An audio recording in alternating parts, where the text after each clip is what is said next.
Всем привет! Вы на канале Готовим с Оксаной Пашко. Сегодня приготовим десерт всего из 3 ингредиентов – шарики из воздушного риса.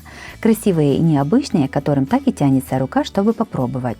Подписывайтесь на мой канал и узнавайте еще больше вкусных и простых рецептов. В сотейник или небольшую кастрюлю кладем 300 грамм конфет «Коровка». Сюда же добавляем 100 грамм сливочного масла. Все ставим на огонь.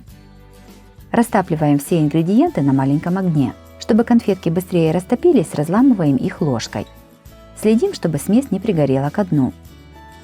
Когда смесь станет однородной, снимаем ее с огня, доводить до кипения не нужно. Сразу же в нагретую смесь насыпаем примерно 120 грамм воздушного риса. Перемешиваем. Воздушный рис весь сразу не насыпайте, его может понадобиться немного больше или меньше.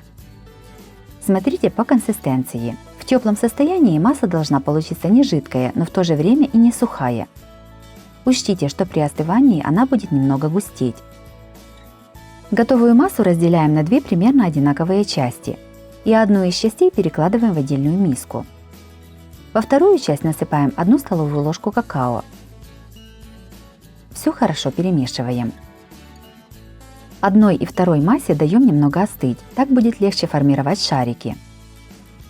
Руки слегка смачиваем водой.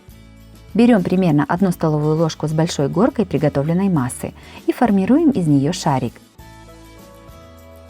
При необходимости смачиваем руки водой, чтобы не прилипала смесь. Таким методом готовим все шарики. Точно так же формируем шарики из шоколадной массы. Еще больше разных вкусных и легких десертов смотрите в моем плейлисте по ссылке на экране или в описании под видео. Готовый десерт складываем на тарелку. Спустя полчаса он практически полностью перестает липнуть к рукам. Чтобы было более красиво, выкладываем все шарики вперемешку.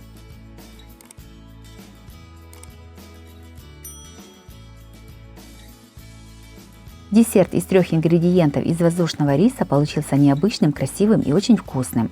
Готовится просто, и на его приготовление не нужно много времени. Таким оригинальным десертом можно удивить и приятно порадовать родных и близких. Если вам понравился рецепт из воздушного риса, то обязательно ставьте лайк. Подписывайтесь на мой канал, чтобы не пропустить новые видео. С вами была Оксана Пашко. Готовьте вкусно, готовьте с удовольствием.